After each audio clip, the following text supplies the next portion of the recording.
All right. Good evening, y'all. We're going to start in about a minute for our live.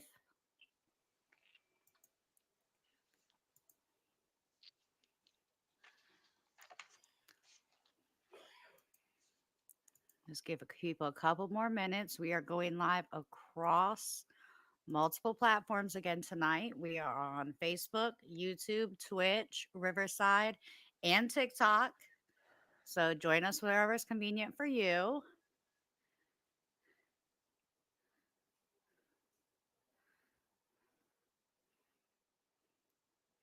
All right. So, guys, it is 11 o'clock. We are officially live for Yin Yang the podcast, episode 11, The Importance of Mental Health.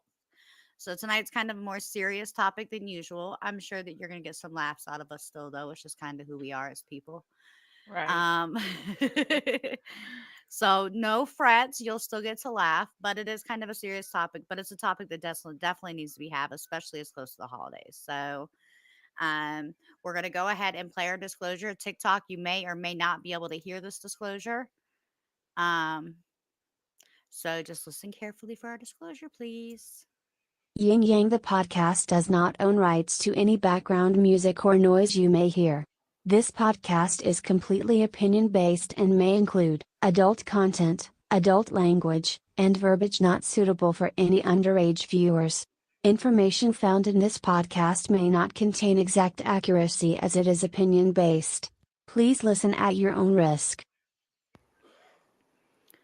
All right. So now the Hey. disclosure's out of the way, we get to go forward. So, what we're going to kind of touch on today, guys, is a little bit of history. And Sheena and I have not previously talked about this because I kind of wanted to like throw some of this history on her to get her reaction. so, we're going to go over a little bit of the history, a couple of scary things about mental health past, and then the reality of mental health in today's society. Um, Sounds good. so starting with history, Mm, Sheena, what do you know about mental health in the past? not much. I know there's a lot of people who are affected by it now with different conditions and, you know, diagnoses and things, but like how it originated and things like that. No. Yeah. Tell me about it. Okay, so well, it didn't really originate. People were born with it, or it became something that happened, but um, it didn't originate. Somebody to just wake up one day and say, "Oh, let's go Yeah. ahead and." But that would be so funny though, right? Like I wish Yeah. I could invent something that would just go this global. Um, Well, the aliens could have brought it. right. Well, it's funny that you say that because mental illness historically was actually associated with demonic possession or evil spirits. So if you had Really? yeah, so if you had a mental illness, you were possessed or you were demonic. And that's where electrocution came from because they were like, "Oh, we can just shock the demons out of them using." I'm mad they thought that that was possible, but go ahead. um so most of your like older methods of curing mental illness included like near death experience like electrocution, and they would literally electrocute these people to the brink of death and then be like, "Are you good now? Is the demon gone?" No, but I'm about um half dead. yeah, well, and because there was no success rates from electrocution because it didn't really work, Hmm. all of these mental hospitals became overcrowded. But just to throw a little history on that you might not know, and I only know this from there's a mental hospital here in Georgia that is really old and was like all over the news. So just Google mental hospital Georgia people and you can find out all about it. But that was one of the things they were famous for. But they were famous because back in the day, if your husband decided that he was sick of you as a wife, guess what? What? All he had to do was drop you off at a mental institution and say, "Hey, man, she's crazy," and they kept you. Really? Yeah, it's not like how it is now where You got to you have stand proof on and your tests. own and yeah, and you stand on your own. Like nobody can encapsulate me in a mental asylum. You know what I mean? Like I have to sign off on it. But back then, the husband made the rules. So they listened to him over whatever the wife would say. So, yeah, that was one of the easiest ways to get rid of your wife without having to kill her or divorce her. I'm so So it glad I caused no wasn't shame to the back then. family. Listen, my ex-husband would have like had me put in there like 12 times. Like he would have been like, she's crazy because she yelled at me for coming home late. Like that doesn't make me crazy, sir. That makes me hold you accountable. Right. Like They gave so gave they gave men too much power back then. they really did. They really did. Um Welcome into the live, Rose. We're live across multiple platforms, so please don't think that we're ignoring TikTok. We're just in multiple places. Um, so so yeah, with that being said, it's one of those things where it's like, okay, well, I'm tired of my wife. She yells or nags too much, and let me just take her to the mental hospital, say she's crazy, and they'll keep her. And they would. And if you look into a lot of these like mental asylums that were open way back then in the day and stuff, Hmm. then you will see that the wives that were then dropped off in mental hospitals and stuck there for the rest of their lives were stuck there and part of the overcrowding process. But at the point that they died, their husbands didn't come back to bury them. So a lot of Really? them ended up like mass burials. That's crazy. See, could you see? And this is why I wasn't born in that generation because I would have been I the person to be know. like, I'm running away because you're not about to keep me locked up. um, So, and then let me give you a few more stats, and this is more about current mental health. But mental health disorders affect 13% of the whole world's population. Okay, so 1 in 5 people in the US, adult wise, experience mental illness each year. 1 in 20 will experience a serious mental illness, meaning a mental illness they may not be able to ever change. For instance, schizophrenia or something like that. You can control them to an extent, but you can't ever get rid of that. Mm. Um, and then I'm about to throw some numbers out there because I don't know about other people, but I think about money with everything. I think about mental illness and my mental health, and I go, dang, that's expensive. So with throwing that out there, let me go ahead and say each year, serious mental illnesses cost the US $200 billion in lost earnings. Right, because people can't go to work. Right. And then 50% of adults in the US who have had a problem with substance abuse Hmm. have a mental illness. What does that tell you about substance abuse? They It's part of trying. mental illness, Hmm. it's not them just they're trying to escape it. Whatever's going Yeah, on. trying to escape what's in their And mind. but can you really blame them? Because when you show up to pick up your medicine, how expensive can that be? Extremely expensive. If you don't have insurance because your mental illness hasn't allowed you to work, it's a horrible, horrible cycle that we go through every year. Um, so and I just wanted to throw them statistics out there before we finish up on the history. And I did that for a very specific reason. So I want you to think about that as a now number. And now I want you to think about like the early 20th century, like years and years ago. So, when things were like 10 cents. Okay. Yeah, it was Now I am decades, years, and over the oceans years ago. right, right. So, and after we go over this, y'all, we will dive a little bit more in to mental illness and mental health. Um, and I'm gonna open up a little bit more. Because I'm not a person with anything to hide. I've always been very open with people about my mental health problems. Um, but I wanted to go over this, and this is by historycollection.com for anyone that wants to check them out. They do history on pretty much anything you can think of, especially American history and strange history. And I love strange history. I don't know about other people, but I want to know all Yeah, the stuff that they don't tell you on the tours. right. So, this is 16 terrifying facts about mental asylums in the early 20th century. So, Okay. this is where mental illness began. This is where they originally started taking care of mental illness. When it's like, oh, it's a bigger So, problem than what we're allowing it to be or something like that. right. Well, even on top of that, this is when they were shocking people. Mm. We put people to death in electric chairs. So we should also just treat their PTSD with it. That makes no sense. But None. anyways, could you imagine like just showing Mm-mm. up for a regular doctor's appointment and then being like, "Well, while you're here, will you sit over in this chair for a minute? We just want to try something." Gonna No, low. sir, I will not. My copay don't cover that. I'm No. sure it doesn't. If it did, I Our want it. So doctors sent patients to asylums for non-mental health reasons. Hmm. So some of those would be things like I was telling you about the husbands that would drop their wives off there that they were done with. If your child was unruly and didn't listen, then there must be something wrong with them. They Wow. would get dropped off there. Um, Women that wanted to practice a different religion than their husband would get dropped off there.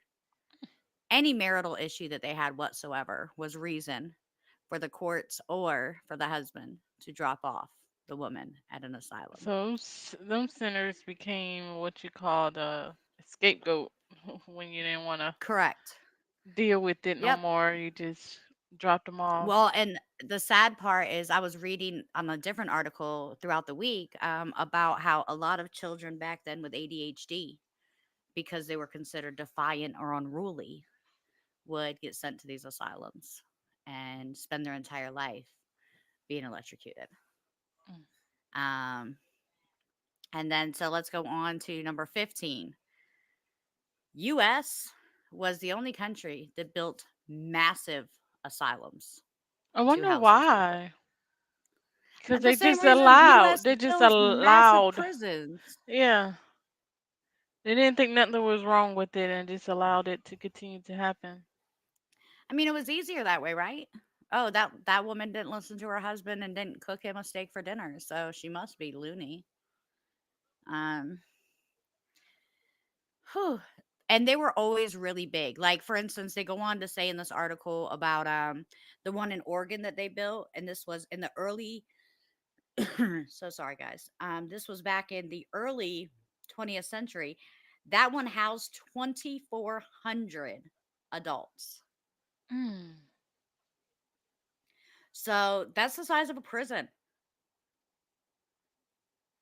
That's And it's almost like crazy. a prison It is. I mean, it might as well be. You're getting electrocuted either way. on a daily basis, sounds like. Right. And that's so scary. It is. And then in these asylums, just like a prison, there was no privacy whatsoever. And by no privacy, that means their bathtubs, they bathed in front of people, they slept in front of people. There was no privacy whatsoever. They That's so just, scary. yeah, to be like watched 24/7. See, well, and then on top of that, you think like now we have like HIPAA law. But do So you could you think that that would imagine? making the mental health worse by not having a peace of mind and no Oh, privacy? absolutely. That's what drove people mad. Remember, I don't know if you've ever heard people say this, but I said remember like you were there. Yeah. And I say that because I remember when I was a teenager, I attempted suicide at one point and I went into an asylum. Well, not an asylum, but I went into like what they used to call charter, where you're there for like a week as they stabilize you and get you set up with a good therapist and on medicine and stuff. So, um when I was a teenager, I went through that. And I remember every person in there saying to me, if you weren't crazy before you got here, you will be before you leave. Dang. And I was only there for a week. And they were right because it's like you're stripped of all your rights, all your thoughts, all your privacy. You're forced to talk to people you don't know about problems they couldn't possibly understand. And by the time you leave there, you feel so degraded and so helpless that you're almost more broken than at the point that you went in. And I don't know how else to explain that to people, but these are not the answer. I understand if they did like a 3 day, you know, medicine something, and they do that now, but when I was an early teenager, it was like a 5 day minimum to go Hmm. into these places. And I did a lot more than just that, actually. I mean, I was in multiple programs after that to help me be able to get through high school and things like that without having to just quit. So, um, but these people with the no privacy thing, we have HIPAA law now. Yeah, Could you imagine sitting around a group of women and everybody's in there and you have to talk about whatever and do whatever? But could you imagine them just like, okay, I'm here because I told my husband I believe in God. And so he said I was crazy and he dropped me off here. And then them sitting in front of other people saying that clearly you're schizophrenic because you believe in God. So all your business is just out there, all your diagnosis, everything that they say about you, everything you say about yourself, no privacy at all. So, that's not right. um, sorry for anybody on TikTok. I know you can see my dog now. She keeps popping in and out of the photo. She wants my attention. She doesn't care what time our podcast is, by the way. She doesn't listen. She just shows up when she wants. So, She says, I um, run this house. she hands down thinks she does. Stop moving stuff, baby. Stop. Sorry, y'all. She was moving my desk. Um, so all patients had a mandated diet plan. So So they how convenient is that? they can control their mental health by what they eat. Yeah, yeah, apparently. And so, like, with this stuff, it would be very strange. Like, they would be given tea, bread with rancid butter, 5 prunes, um, and 2 eggs. And I'm so glad we involved because they was just winging it. They just didn't know didn't know how to say I don't know what to do to fix mental health, but we Listen, just and gonna all give I them can some think, man, prunes and they should be all right. I feel like if that was you and me, okay, and we were stuck in an asylum as women that got dropped off by husbands or whatever, or in my opinion, an ex-husband at that point, you drop me off somewhere and leave me. It definitely would be an Um, X. right? So let's say it's me and you there. You can't tell me that at some point you wouldn't be like, dang, Amanda, we can take these people. Right, because I'm getting out. Cause I'm not fixing to sit there for the rest of my life and let you tell me I'm crazy for no reason. That makes no Hey, sense. and you're gonna cure me by giving me some prunes. Right. Five. You only get five, ma'am. Calm down. Don't get excited. I don't want any of Uh, so, one of the scariest things that they're saying that used to happen in these asylums is the screams that they would hear at night. them. That would be So, enough to people drive would, anybody crazy. well, and people would say that they don't know where the screams were coming from. I know where they were coming from, whoever they're electrocuting Right. down in them chambers trying to cure. Them That's is where them screams was coming uh-huh. from. Um, all right. So I don't know what the next one is. I didn't read down this far earlier. Oh, okay. Now let me blow your whole mind. The workers didn't wear uniforms. What do they wear? Just regular clothes? Yeah. So how do you know who the workers are and who the other crazy people are? Y'all just all mingling together? Well, after working there, they probably crazy too. Like, I mean, wouldn't you become crazy if your job was to electrocute people every day? Like, See, and I don't know if that would be considered like a regular job. Like, was there a special school you had to go to for that? to learn how to hit the switch? I mean, so is it just a switch? Because on the movies they be making it look all intricate. They be like doop doop doop doop. You Zzz. gotta learn which button, how hard to push the button, how long to keep it pressed. I wonder how long your training is for that kind of position. Who signs up for that type of position? Like, when I grow up, I want to be People that need to be in an asylum. like, what do you call that role? electrocutioner. Mhm. Administrative executioner, I guess. I don't know what it is. I'm an electric. I'm a coordinator of the electrocution. Right, an electrical engineer at the asylum. See, we said we was gonna make this funny, but that little part, like, it's unbelievable. It blows my mind that they really thought that that would work. Like, I don't understand who was like in Listen, charge. there's really weird treatments. If you like take some time and want to dig down the rabbit hole, we could like do a follow up episode where we do dig down this rabbit hole. Hmm. But there's more than just that. Like they will put needles in people's eyes. See, they doing the most. I mean, I And I guess mean, what does that cure? nothing. I mean, I guess they have to just do stuff to figure it out because they don't know unless you do it. But I guess, I mean, I don't understand. Like, I don't think that that was the right way to go, or that even like who thought that that would even help. That's torture. See, That and should be that's torture in somebody's mind. Like, how do you it break has to be. somebody mental health by torturing them? Like, that makes no sense. Like maybe they break and just become better. Like, who sat there? What doctor was like, okay, to fix and cure all these people with this mental health issues, we gotta electrocute them. We torture them, and then they would be cured. They'd be normal. They'd be 75% normal. Listen, I want to know where that doctor went to school. Right. What book Like, did cause he I don't read that trust in? doctors. I don't trust doctors no more if they go to No. that school. Or read that book. Like, what medical book has, like, to cure depression, you gotta electrocute them 3 out of 5 days. All right, so we do this on every podcast. On every podcast, I say, "Hey, if you know anybody with this, reach out to me." Listen, if you know anybody with a medical book from the early 1900s, Ying Yang the podcast needs to read it. We need a copy of that medical Right. book. We want to look some things up. We got some questions Questions. we need to Right. dig into. Right. Because, So, remember that organ facility that I was telling you had 20 could hold 2,400 patients? yeah. So, they overcrowded that. So, wow. It Everybody was was supposed to just be crazy back then. Like, if you didn't they were follow there the was supposed to be rules, 2 people in you was every crazy. room and they put 10.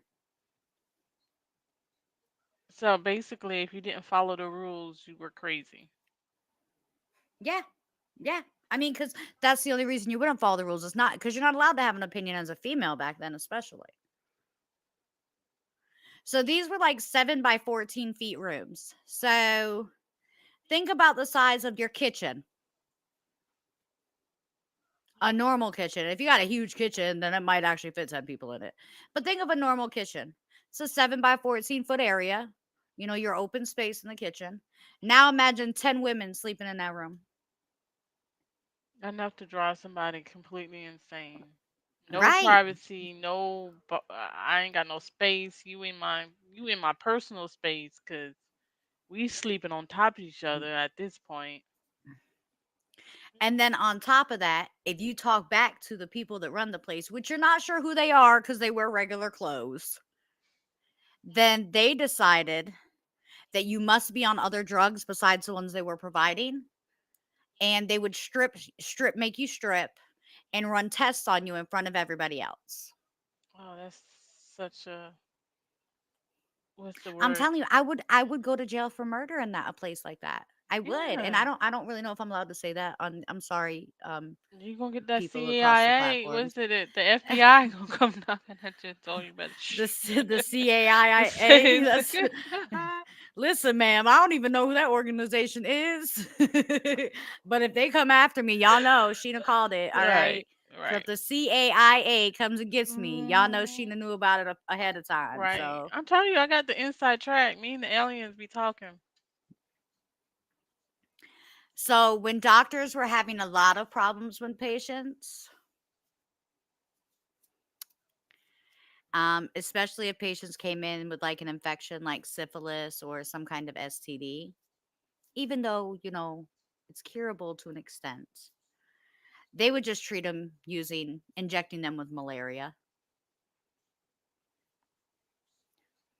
So so I guess it's easier just to kill them off. Then But yeah, they would put malaria into the bloodstream of patients that had syphilis or any other like disease. They said they did it to kill off the syphilis infection, but really they're just giving the patient malaria and killing them. I'm about to say, wouldn't the malaria kill them instead? Yeah, it would because I mean, it would leave like so. This article is going on to say that 15% of the people that were treated with malaria died. Um, and at least 4 out of every 5 patients was sick in bed with malaria during that time. Um, and they would be sick for weeks in bed. That was not very smart. So we know about we know about electrocution. Um, Another thing that they would do to help cure patients is branding. Have you ever heard of branding? Yeah. So yeah, they would just be burned with these hot iron rods. It's another form of torture It, they say it began to die off around the 20th century, because they but realized that shit didn't work. I mean, what would you logically think it would do? Besides, make them more. I don't understand. That's why it was in the 1900s and definitely not Right. now. That's why I wasn't born back then because like this makes no sense. I would have been like, you're not gonna electrocute or burn me like I am. So, and do you know what spinning is? No. Well, let me ask you a question. Yeah. Do you actually think mental health treatments are either? I mean, obviously they are better now, I guess, because we're not, electrocuting people. But with the prescription load that they put on people, is it even more moral, or even if it's, better than what they were doing back then? Because now they don't electrocute people, but they overload them on medication. So you know what? We're gonna stop with this right now, and let's go ahead and hit that subject because that's a great question, Sheena. And my opinion of that, I don't know what yours is, so I'll go ahead and share mine first, and then you can tell me if yours is the same. Is I have mental health issues. Well, I don't want to say issues because they're not issues. Well, I don't want to say they're not. Anyways, I have mental illnesses. And one of the big ones that I speak on very openly across all of my platforms is BPD. Um, and for people who know what that is, that's borderline personality disorder. And it doesn't mean I have split personalities. That's not what borderline personality disorder is. Everybody always just assumes that. It's not that at all. So, more or less, it means I have a really big problem regulating my emotions. And it's hard. I spent years on medication for PTSD.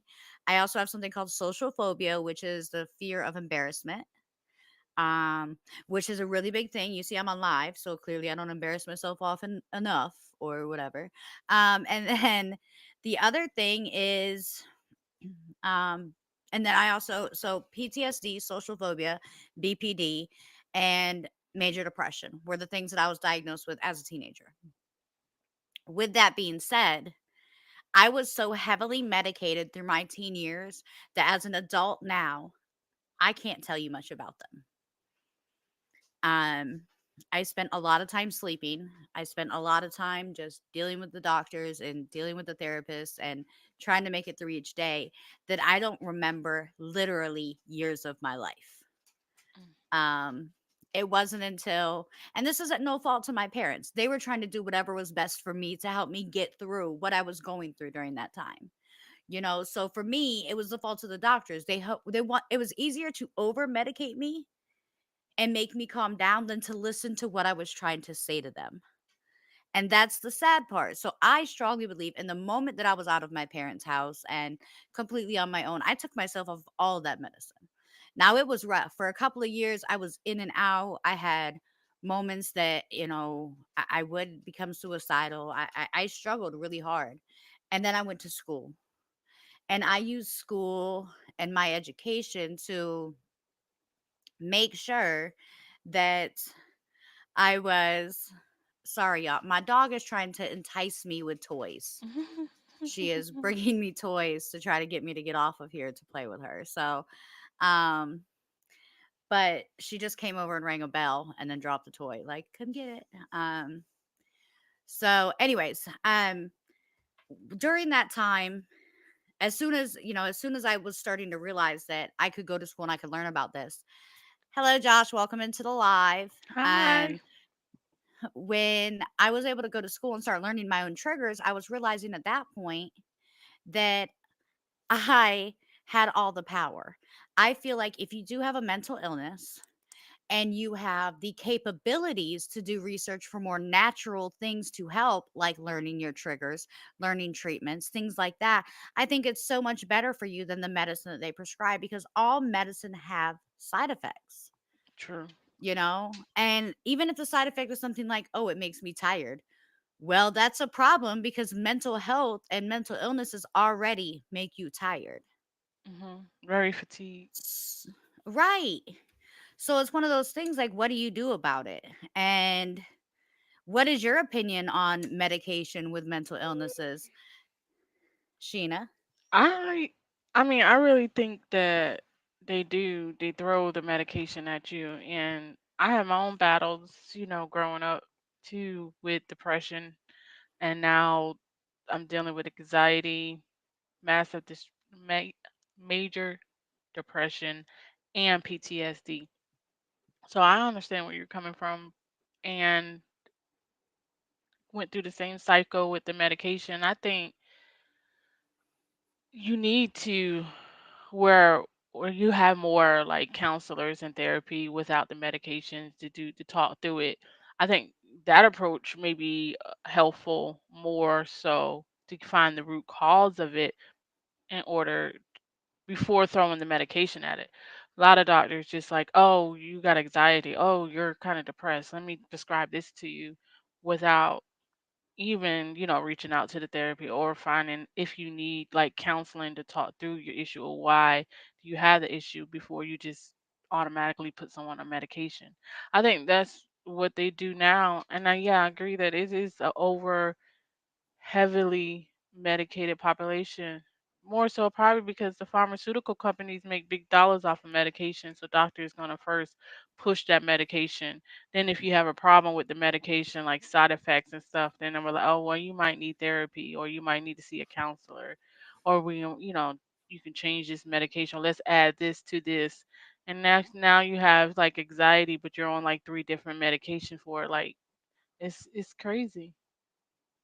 Well, let me ask you this then. So, with what you just said, because I agree 100%.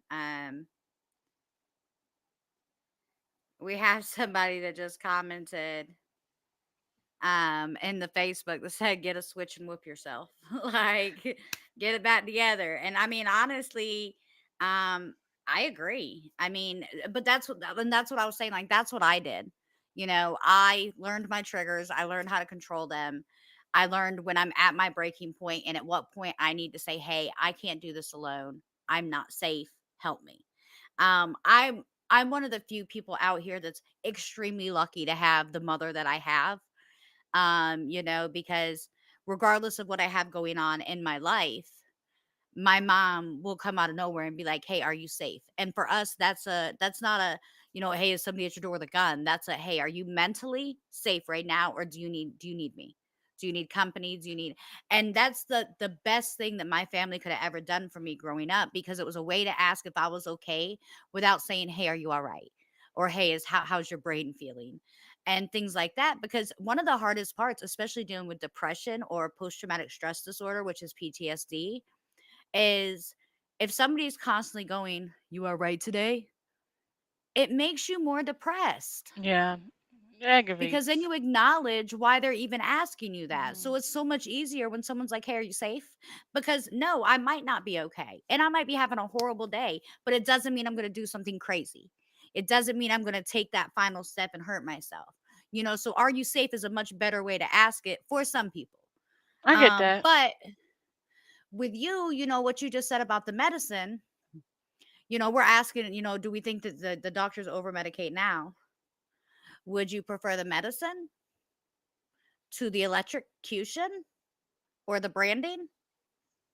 Yeah, I mean, I'd rather take a pill than get electrocuted. I don't like pain. Listen, don't electrocute me, don't burn me or nothing. Like, nah. Thank you, Josh, for blowing up our live. We appreciate you so much. We got Josh giving us love over on the live.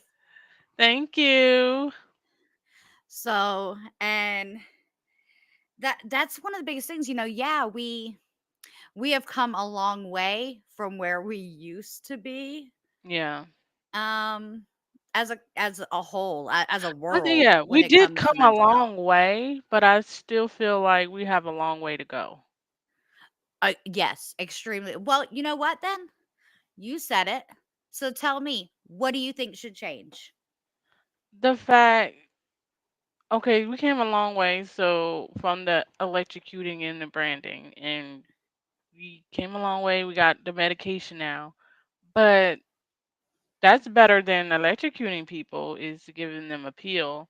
But I think that needs to be re-ramped because we don't need three or four different medication for one issue. You Right, know, but what if that medication interacts with a different medicine you already take, or it doesn't work for you because you have this disorder? That's why I think there's so many medicines. But well, they need to let me find say an this. alternative to treating mental health without medication.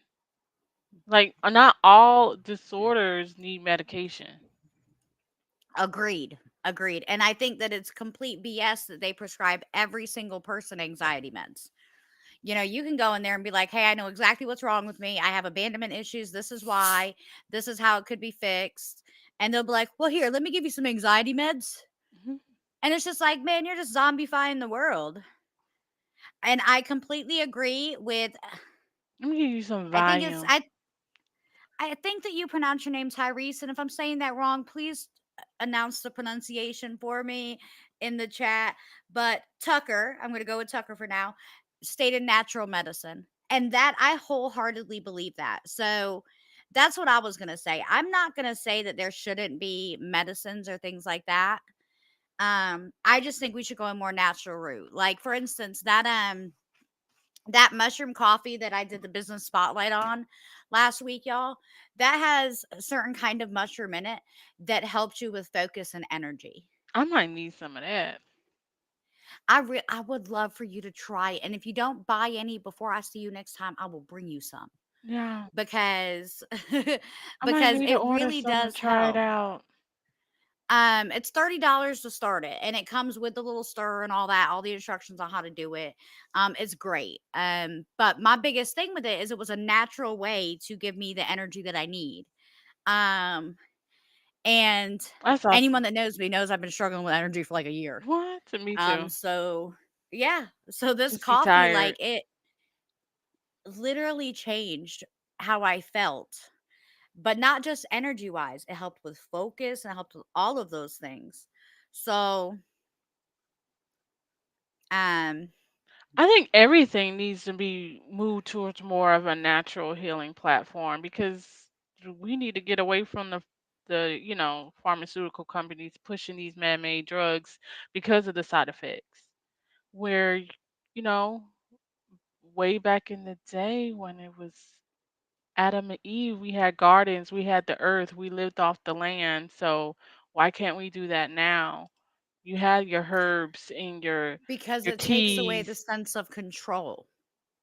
Think about it.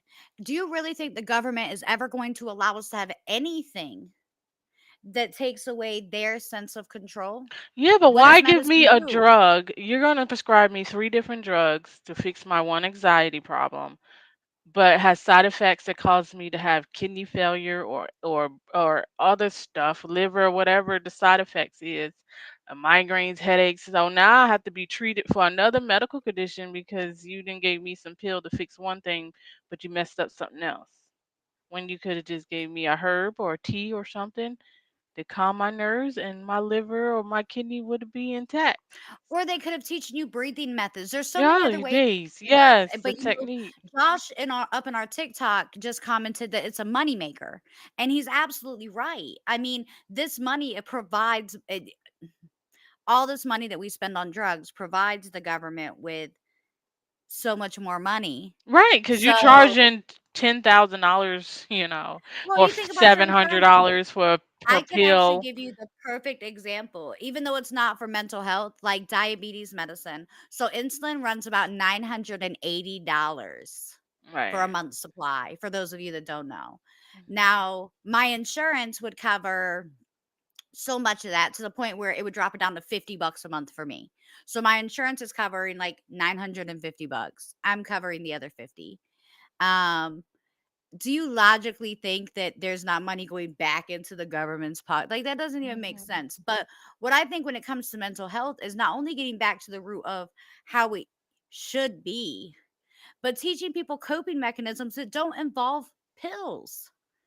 I mean, I'm a lucky case in my opinion because I did have such a good support system and I did find out my mental illnesses at a very young age. So I was able to attack that to the best of my ability. But like for instance, you just said a little while ago, it's not like you known your whole life you had anxiety. You found out later in life. Mhm. And then they threw you on a bunch of medicines at once. Logically, you probably don't need any of those medicines. Right. I just You need know, to and work on my I triggers. can't tell people what to do. I know it's illegal in some states, but honestly, I just think you need to sit back and smoke, and I think you'd be fine. That's my opinion. Because your anxiety levels, because that's the reality of the situation. That's a natural thing. So do you If think anybody we will have less mental health issues if they made marijuana legal? Oh, yeah. Yeah. Because think about it. I mean, what do people on pot do? Relax. Yeah, they chill out. They talk to their friends. They love the people around them. They wait for the stop sign to turn green. They're not out causing havoc. Right. They They're not chilling. as worried about those things. And people can say whatever they want about, oh, you're going to create a country of this and that. How many times did you hear somebody say, oh yeah, they went out and smoked a buttload of pot and then robbed a bank? No, they didn't, unless inside that bank there was a Hershey bar. That they They needed to don't get care to. about those things. I can see that. I can see that. And that's one of the biggest things, and it doesn't even have to just be that, but there are so many natural ways to deal with a mental health situation. And mental health isn't something that goes away. Like, I'm going to share something slightly personal, but I recently found out some news, and I'm not going to go on and share it or anything like that, but I found out some news that made me really sad. And for the first time in, like, I don't know, 10 years, I had to stop and reevaluate myself and question my own mental health Mhm. and say, "Hey, Amanda, are you all right? Like, do you need to go talk to somebody? Do you need to, evaluate yourself? Should you reach out to someone?"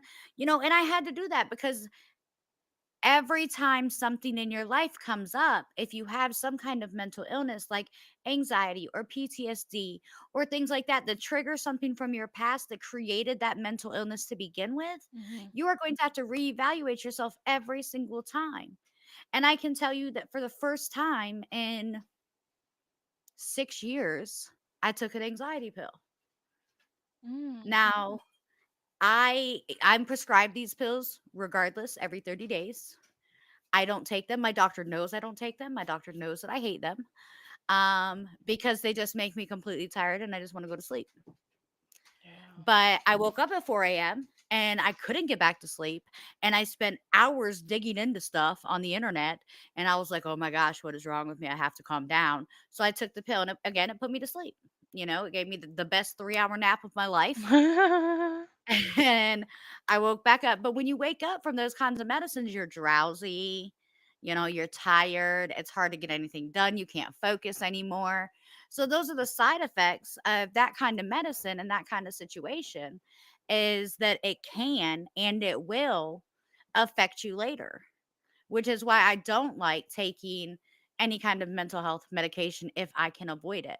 Now, for like my BPD, there's not a medicine for that.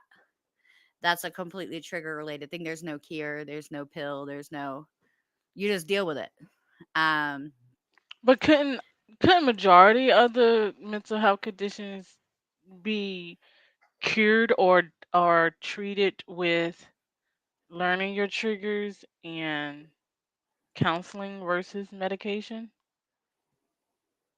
oh, absolutely. And that's what I was kind of explaining earlier is in order to pull myself off of medicine when I was in my early 20s, I realized that an only way that I'd be able to do that and live a somewhat normal life, what other people call normal. I don't think anyone's normal, but what other people call normal and what other people call a productive member of society, I realized that I had to stop taking that medicine. But in order to stop taking it, I had to figure out what it was that would trigger those mental episodes in my head that would make me break down. Once you figure out your triggers, you can pretty much accomplish anything. I agree. Um, You got all about learning yourself. You got to know yourself internally. well, and you got to know what it came from. You know, if you don't know what the source of the problem is, you can't fix the problem. It's the same with like maintenance people.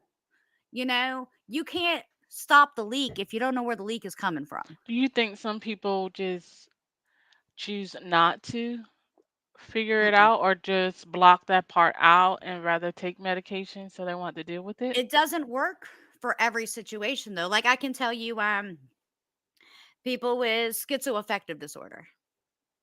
That's not something you can learn your triggers. And I know that because, my sister openly has a disorder. She's always been very open with people about it.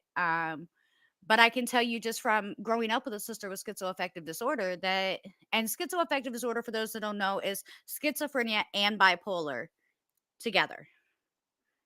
Mhm. So it can create like paranoid delusions and um, a lot of really scary things if you don't know what's going on. Like when she was first finding out she had it, she had no idea. Um, but I can tell you with her, if she is not on her medicine, she is not my sister. And that's not me being mean or me being hateful. She just doesn't act like her. She's really hurtful. She's, something, but she doesn't mean to be. It's just, she will get these ideas in her head and then she'll decide that they're true. Now, when she's on her medicine, she is 100% that person. Mm. Um, and Tucker, over on our Facebook Live, I completely agree. Awareness is a big part of mental health. If you don't take the time, and then if you don't take the time to get to know your triggers or the awareness that you have, there is no way for you to Overcome it. move forward. Yeah, you Yeah. can't. And then I have a question in my chat about where did I get this awesome cup? And this awesome cup came from my boss for my birthday, guys. I just want to point it out right there. What's it say? As a reminder. So it says in full, sometimes you forget that you're awesome. So this is your reminder. Awesome. And you get to have coffee in it. Right? Girl. That's the only thing I realized about it is that it has like the gold ring around the top. Hmm. And that means it can't go in the microwave. But that's okay. It still can get Um pour coffee in it. So that's a win-win. and I just thought it was kind of a perfect cup for tonight. Reminder that everyone is awesome. I mean, Yes. and I don't mean that in a corny way. We're all different. Um but mental health awareness. Let's jump back over there. Um Yes, I think the it needs to be biggest more awareness for mental health, more light shined on it, more to be done. absolutely. I mean, I see that there's a lot of progression and there's a lot being done now, especially with employers, acknowledging it more than they ever did before and wanted to give their employees self-care days, mental health day, and I was okay, give them extra PTO. It should be, just like you get PTO for sick days, you should have PTO for mental health days. as well. Well, and you do like it also it really depends on the industry you're in and the boss you have. Like I don't know about other people, but if you can't call your boss and say, "Listen, I can't do this mentally today," you are working for the wrong person. And I have days that are absolutely horrible and I still deal with them. And I have days that are really good and I just don't know if I can make it through it. Like it really depends. But if I ever now my integrity is typically intact. So I know that if I ever called my boss and said, "Listen, mentally I cannot handle this today anymore. I need to go home." Then she would absolutely 100% and say, "Go home." She wouldn't it wouldn't be a conversation about that. Just like I know if I called out and said, "Listen, I really just need a mental health day. I can't do this," then she absolutely would turn around and be like, "Okay, no problem. We'll figure it out from there." So if you don't work for that kind of company or that kind of boss, then you are working for the wrong company because your mental health literally depends on how much you can do productive wise for that company. So if you're in a bad headspace, think about it. Like Sheena, okay, you've been in a lot of different kinds of positions over the last like 10 years. So think about all of those positions. Um, and then ask yourself how many times you would have been able to tell one of those bosses you need a mental health day to start. Very few, maybe about one. There are some And how companies many that, yeah, that just like if you didn't come to work, you just had to come to work. It was all about, numbers, the bottom line. right. So now think about on days that you had a panic attack halfway through the day or days that you were super emotional and didn't know what you were going to do to get through the day or you were choking back tears because you were super sad because something triggered something inside your body. How much work did you get done after that point? None.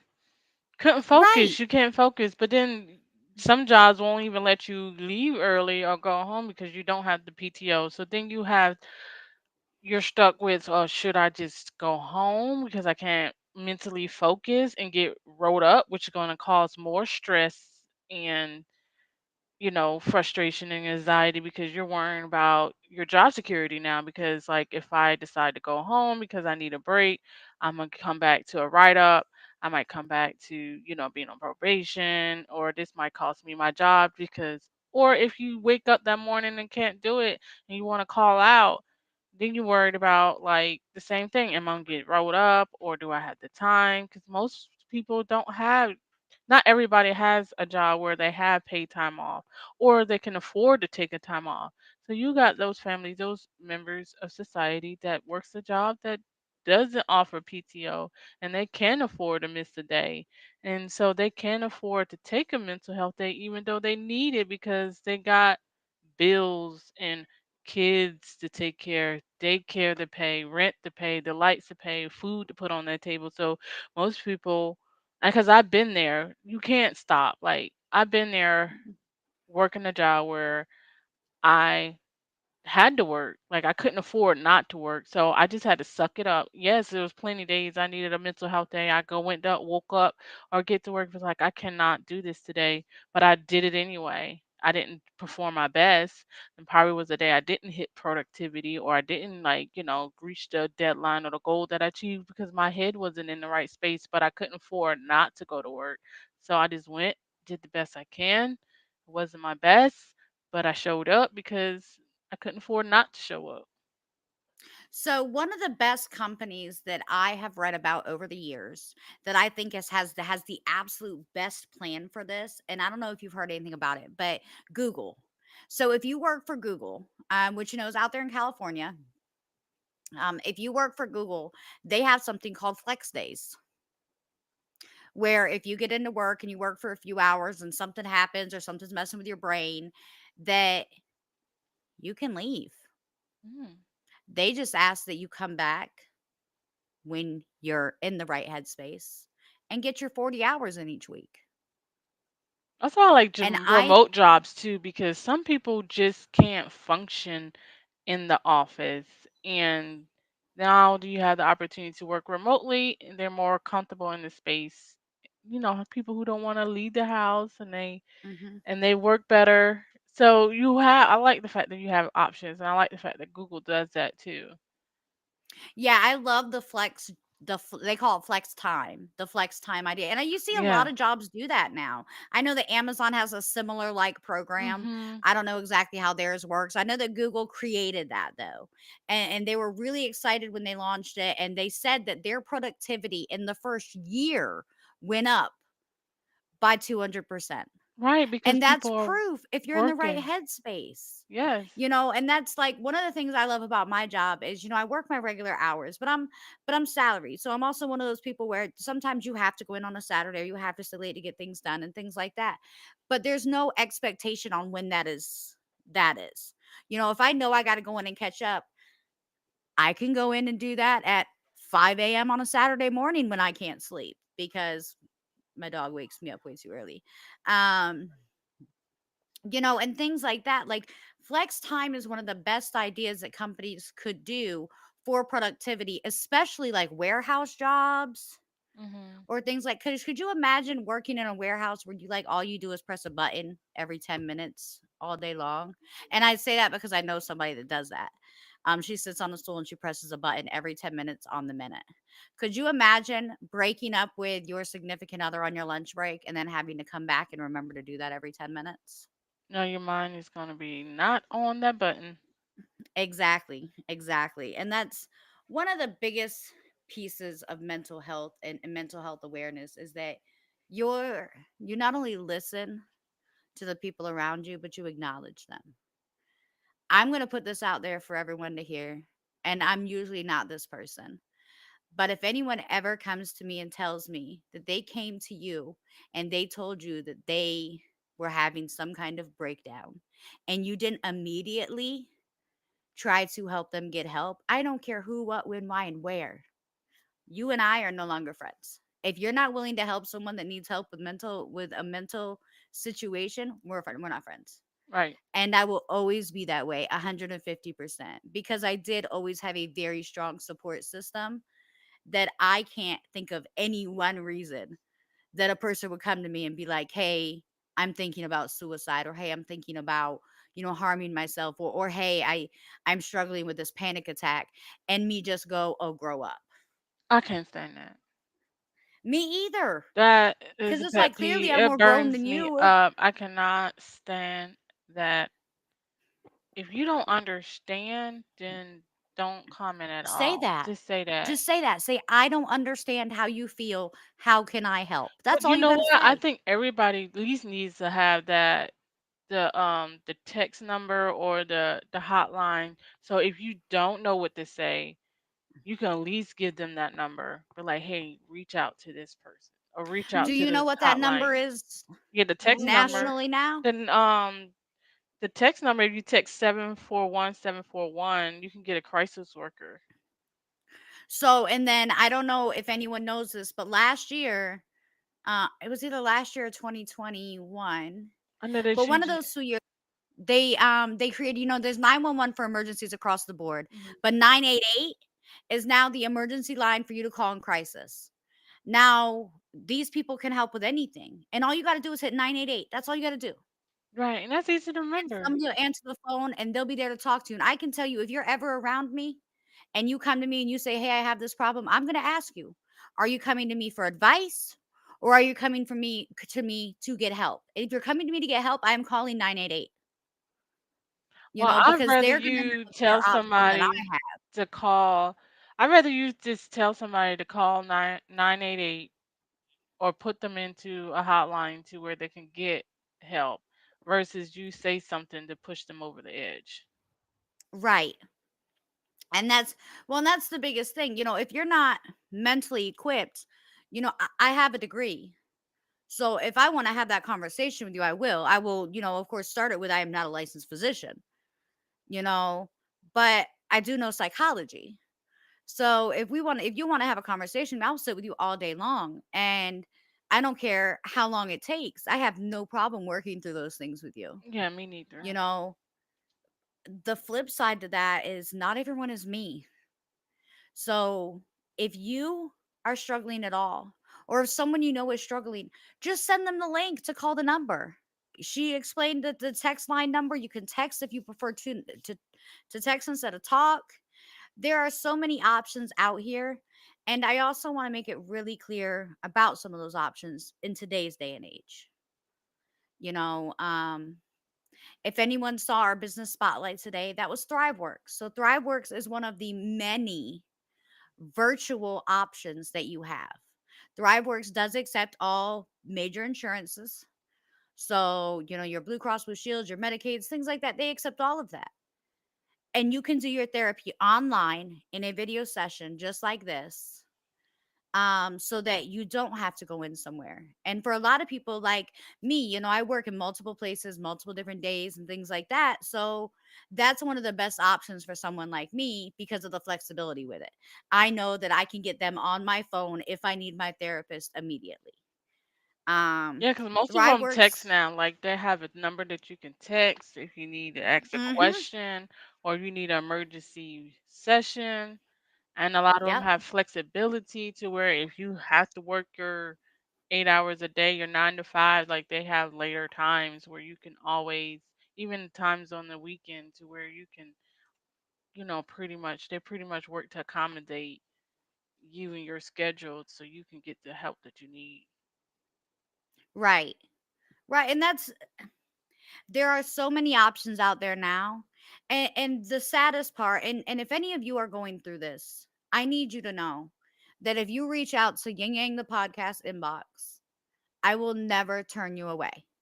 I will do everything and what I can to help you. Only because I know there are so many people out there that didn't have the same benefits I had of a supported family. I know a girl Hmm. that I went to school with who did end up taking her life later in years, and her parents used to tell her that mental illness wasn't real, that she made it up in her head.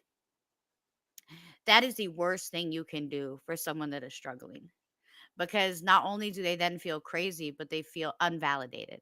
Well, a lot of And families don't acknowledge it as a lot a of truth. cultures don't Yeah. acknowledge it.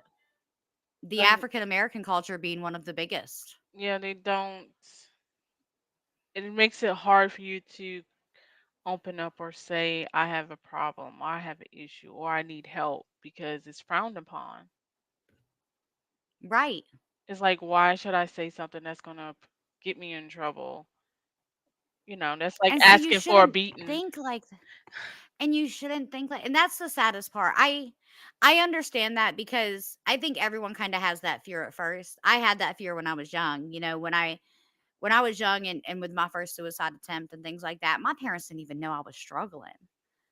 I just kind of came out of nowhere and tried to take my life. And they they were like, "Hey, what's going on? Nothing happened to you."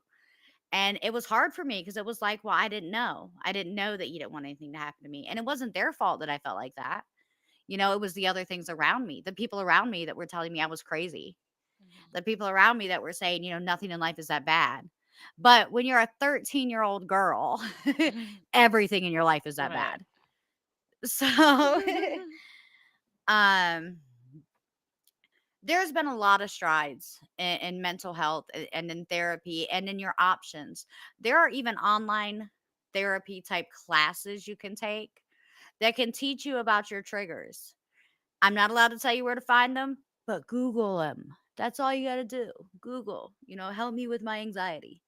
Google it. Um, because there's so much offered now for free for people. And then if you are really struggling and you don't have insurance, all you got to do is reach out to your local county mental health department. Go from there. That's the best advice I can give you is if you're struggling and you don't know where to turn, call 988 and they will help you figure it out from there. Period. Awesome.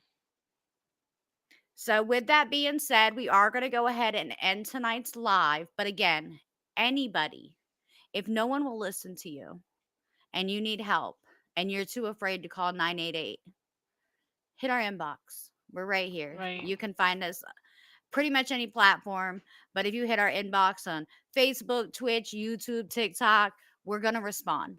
But even on top of that, our emails, yingyangthepodcast at gmail or info at yingyangthepodcast.com. So either one, you can go straight to our website. Sheena or I will respond as quickly as earthly possible Right. because we'll both see the messages come in.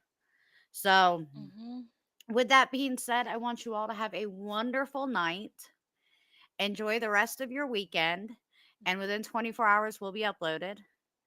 Until next week, Sheena and me are just two People, people, two two opinions, opinions, real talk. real talk. Y'all have a good night. Good night.